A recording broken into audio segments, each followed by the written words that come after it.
The expected result after this series is to be the 0-18. We pointed a lot of fingers at Habin's tank play last series, and OJ has been the talk of many a criticism this season due to, unfortunately, just really poor performances on especially the Muradin. Which is actually his best hero compared to all the other things. And because Muradin is not really banned out too many times, now actually being sniped against him because everyone knows by now that he plays Muradin and Muradin only. Of course he can play the others, but Muradin by far. In terms of DPSs in this tournament, SC has one of the smallest hero pools. He has played 5 heroes this season.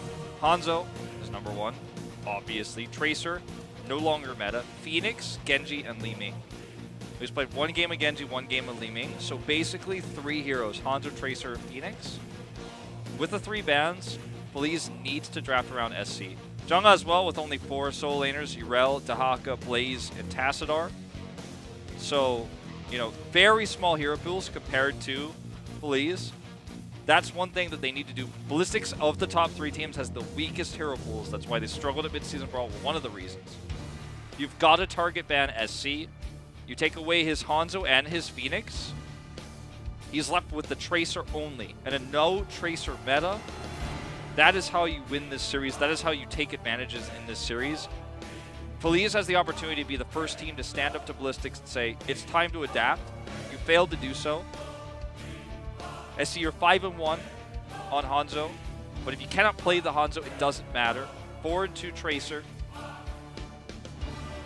SC, you can already see how uncomfortable he looks because this is obvious. This is not rocket science.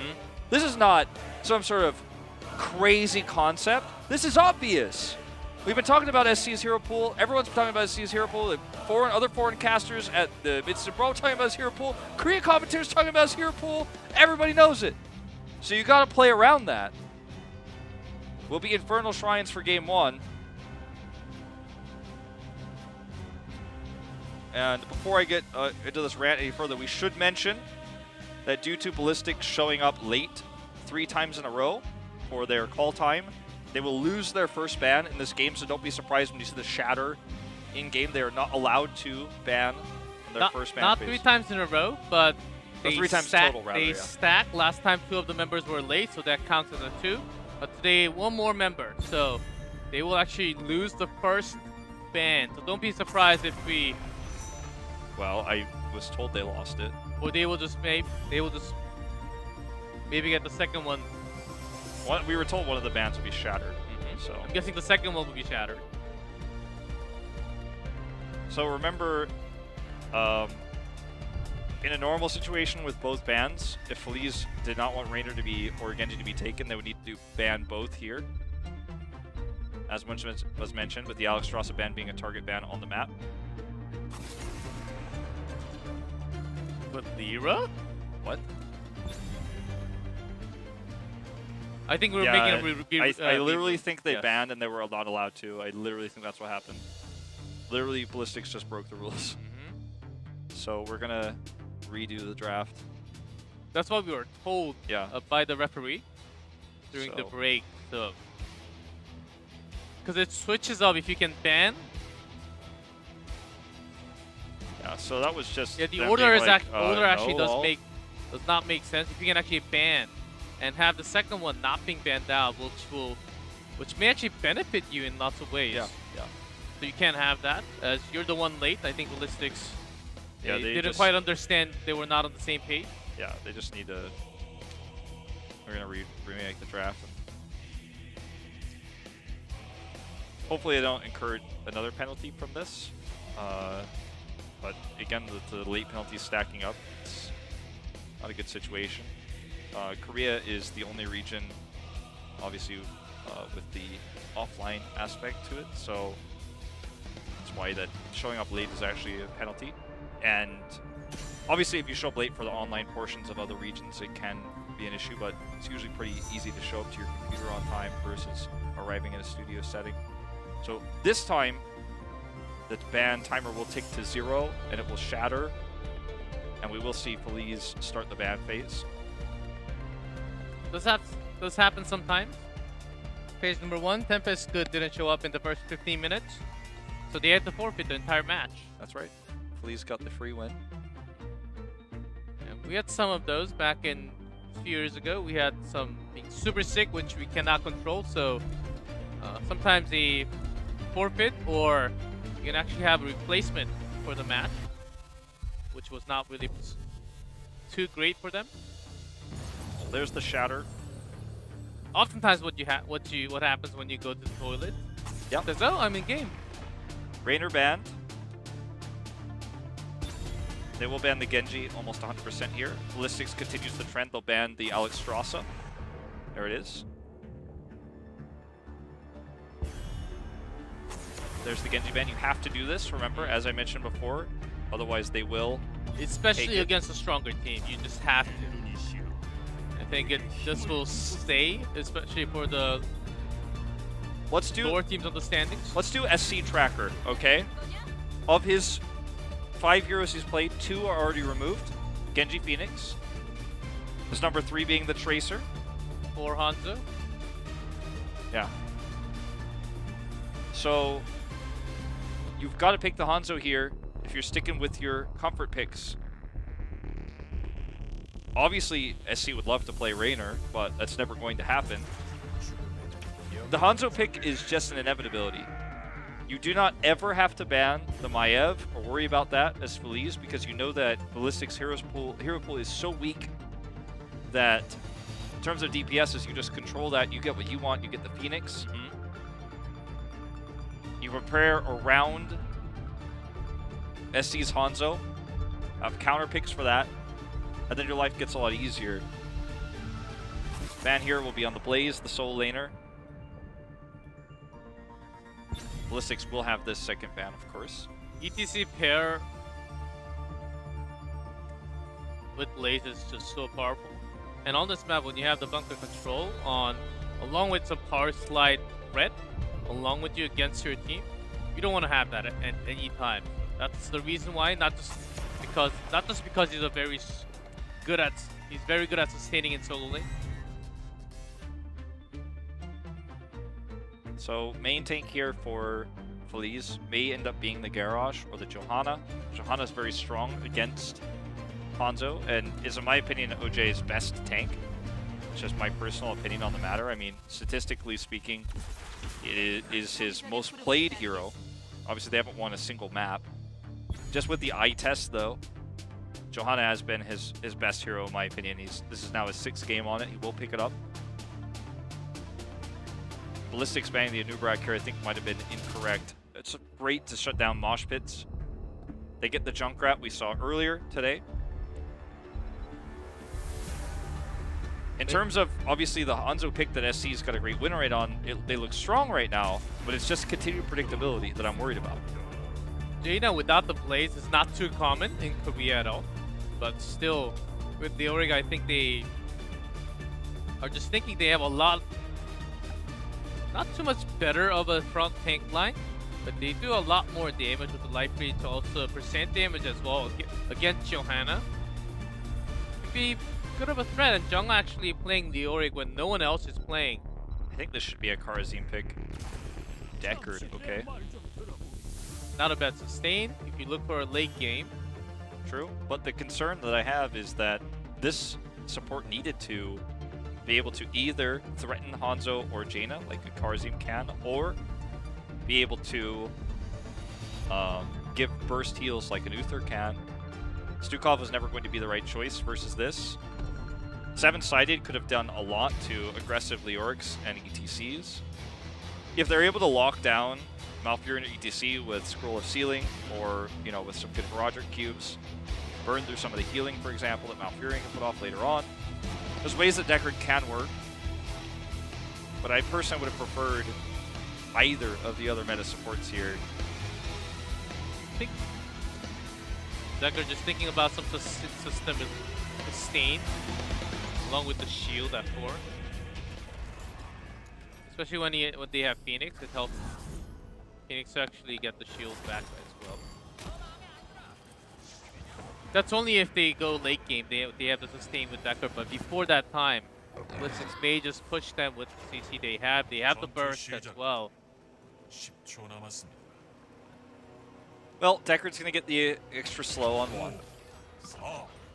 Let's see where the rest of this game heads. Ballistix is playing a risky comp, but they're playing it this way because of their hero pool problems. SC's hero pool, specifically Chang'e as well. This will be his 5th hero of the season, picked because of the Jaina pick. This Tychus is no longer safe. You're gonna get blinded by Johanna. You're gonna get blown up by Phoenix in the early game. Junkrat, so much CC on the other side. Like, could never pick the Tychus here. SDE, no fear. Tosses that Kona Cold down right after the concussive mine. He ends up doing more damage to Junkrat instead. This matchup, look at Aimer. Baiting in Hanaton. Yeah, he should get away, no problem, but the matchup is really determined by 2 things. The Drain Hope. If you hit that consistently, it's already pretty rough for the URL, and then also the you're unstoppable versus the stun.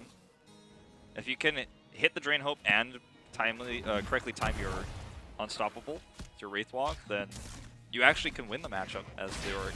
That's what Chang'e is so far being able to do successfully here, even with the gank attempt. In fact, so much so forcing URL out of lane.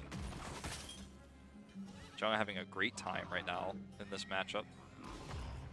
It's funny to see when the Yorick sneaks back into the meta. It's always for some specific reason, like he's strong paired with Jaina, or he's winning the solo lane matchup, or he's tank busting. In this case, kind of the 2 with the Jaina lockdown potential with Entomb and the solo lane matchup here that he will win versus Sanat. Good Iron Skin there. At least Chang'e, his job is to just not lose the solo lane matchup. Make sure you just have the wave clear down there. Soak all the experience and then buys enough time to actually rotate down to help your teammates. That's the usual playstyle of Chang'e, most likely, even his the Haka play is likely to be exactly the same. Yeah, look at the top lane. His waves are winning. He is winning the 1v1 against Urel. He's rotating down mid every time he has the wave advantage to see if he can get anything from that. Small advantages, right? But they add up. You know, he has AoE on his swings, so he ends up doing tons of damage that way. His Q for slow, which allows him to hit his drain, and it's just so difficult to stun him. He's able to make an impact here in the 4-man rotation as well because he is able to clear so quickly. What's that actually, a nice matchup. Yeah, what that actually does to the opponent is that if you have one missing, you never know when he's going to come down exactly. So you have to be predicting where he's going to be first of all. And you can't really be near him as he will be pressuring in to the mid lane very soon. Those actually synergize pretty well when you have the rotational control, especially when you're late on your rotation even more. That's exactly the situation for Feliz. Well, Ballistix now controls the defender count. SDE is dealing with the Shaman camp very quickly. OJ, good positioning here. Feliz is taking control of the shrine for a moment, still trying to catch up in defender count. The Deckard pick works a lot for you here. But SCE is just going to look for the last few. Chang'e gets the Q there, or Aimer can shut it down. Feliz had no split soak during this moment. They ended up losing the shrine straight up. That works in Ballistix's favor massively. So they had to commit 5 to make sure they got it, but there was no split soak. Should be a wall. And already Junkrat is headed down to the bottom lane to try to keep the soak even. It's just going to be top wall. The reason why they're opening the wall, the side wall first, because just in case they're tossed over with the concussive mine, they can't really retreat back. Just in case that happens, especially for ETC in the front line, they're making that play so that they can actually have a safe escape. These are like the basics that you see from top tier teams, which is not too common for the other teams, but they will actually, just in case. So they're already few steps ahead of what the opponent is actually going to do. Yeah. OJ standing on this Iron Skin. We are going to see the big scroll of ceiling come down. It's going to be a double. Jungha does get away with his Wraith Walk, but Hooligan is not going to be so lucky. First blood goes to Feliz. Remember, Feliz is, just to put this in perspective, how crazy it would be if they got it upset. They are winless. Although they have no series wins, they have no game wins. They are 0-15 going into this matchup against a top 3 team, a mid-season brawl representative of Korea. Lost against NA 3 times. Yeah, that's true. That's a caveat we have to add, but... but those kind of fights in the choke point near the camp control, when you can have your teammates there for Feliz, and you do get 35 armor with the Aegis after 4. So in that kind of team fight, when you want to have that control, and also to mind to actually throw the opponent away from the camp zone, I think Feliz had a great chance of taking that away. Did you see that our old boy Sway did eventually join as coach? Yeah, as a coach, and maybe in a few more months he can actually be a player. Who knows? He may just stay as a coach. Yeah, whatever it takes to get the residency requirements. Obviously, he's a very intelligent player and was one of the macro shot callers for Ballistix when Brightwing was meta. That was a cool thing to see. So definitely somebody who, if he has a proper interpreter, can be a good coach. It's very common now in North America to see a lot of influx of Korean coaches across multiple esports, Overwatch League being the most recent Blizzard title for that, but other games as well. Ballistix hits 10 first, just barely, so it's pretty much even. This is going to be their power spike where they get the Entomb and the Arrow. So a lot of different engage potentials. The same, of course, could be said of Feliz. They really start to come online here. There's no way we don't see the absorption for Yrel here. I don't think that the armor is going to be relevant. You could consider what it could do against Jaina's spells, but Dudu's having a great game of Junkrat. So far, nothing too crazy other than the 1 kill. Yeah. It happened on the Hooligan. It wasn't him overextending. I think it was just trapped there. So, Mosh Pit is locked in, as well as the absorption here for Yrel. OJ eating a lot of damage, but actually doing this very correctly. Dudu spotted out. He's going to have to reposition. Ballistix, though, they clear the early part of the defenders way faster. Adon caught in a bad spot here. May have to pop his heroic. Does just walk away. Pretty good focusing, so Yrel go down in HP, has to go walk away, but the Entomb after the jump, so absorption does come at lack of damage. The boss pin to follow up right after will be continuing with the kill. Nicely done by Ballistix, just understanding what they had at the moment, not really giving any absorption for the defender and waiting for the perfect time for the Entomb to go down, connecting with the Mosh Pit. Nicely done. And also, arrow onto the bottom side. Catching one target off the Entomb. Perfectly done there. Moggy, clean. Moggy also was very aggressively positioned, but was able to get some extra vision with his Moonfires and obviously baited a lot of cooldowns out. Stayed alive for a long time. And the stay a while listen salvo combo is very powerful, but it was used after the initiation had already occurred for Ballistix, so despite the fact that it did a decent amount of damage, it was just never going to be highly impactful beyond that. So, top keep goes down, mid keep wall. It's a little bit of damage. I don't think it's even completely destroyed here, but the Punisher draws enough attention away that this top push becomes useful. Shaman survives, so we'll get more Tiger dudes up. And they're looking now for a play on invading this Impaler camp to lead into bottom fort wall. OJ needs to be careful about overextending. He is Johanna, but there are limits to what she can do.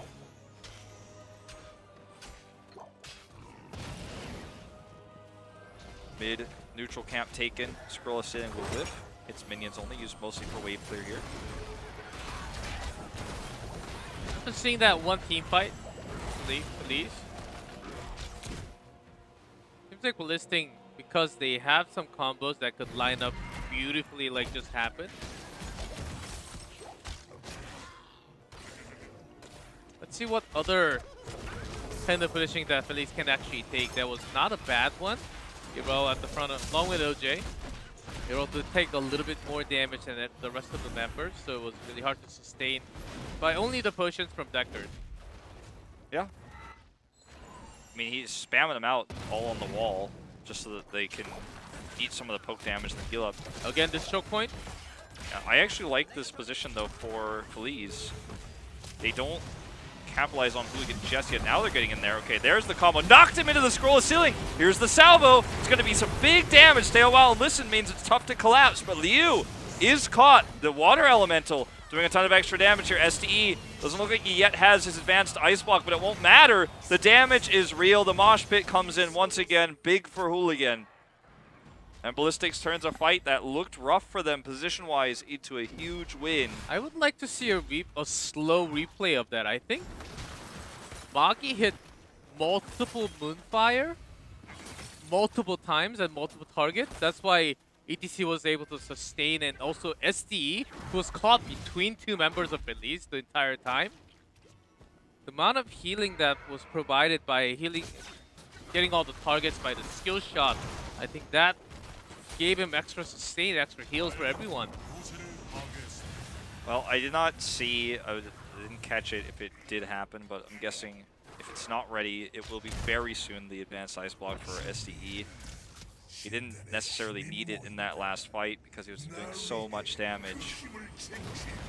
Now the Shaman Camp's going to be stolen. They're just going to rotate up top to look for a keep with this Punisher. The new Hanzo build with the explosive arrow on 4.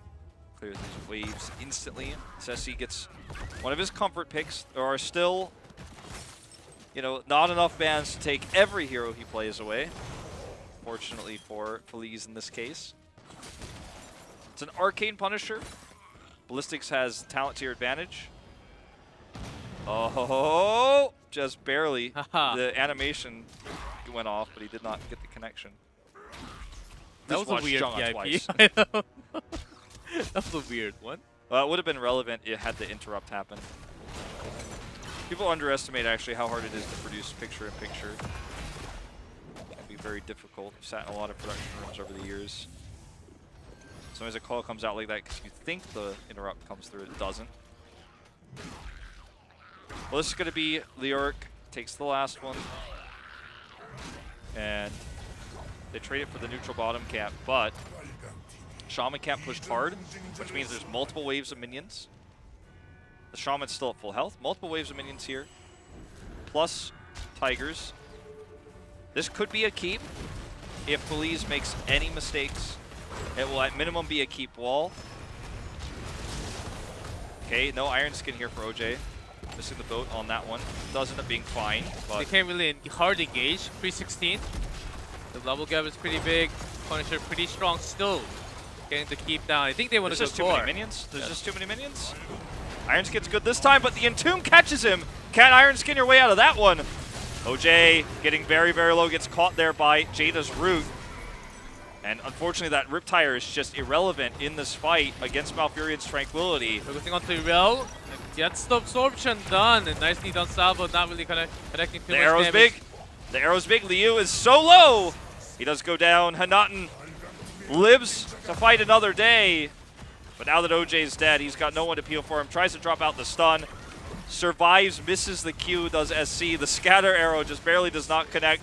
They do get the kill onto Junga here. There's a lot of damage coming up, but SDE is forced to ice block. Looks like they're going to have to leave. Feliz does force a retreat. They will lose Hanaten as Ballistix walks out with their tail between their legs here, but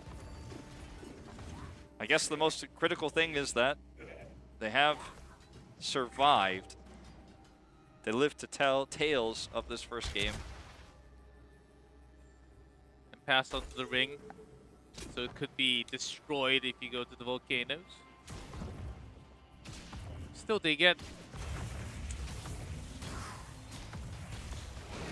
a keep down. Let's still be for pre-20. at least after 16. Maybe this could be their last chance. Let's see if they defended core.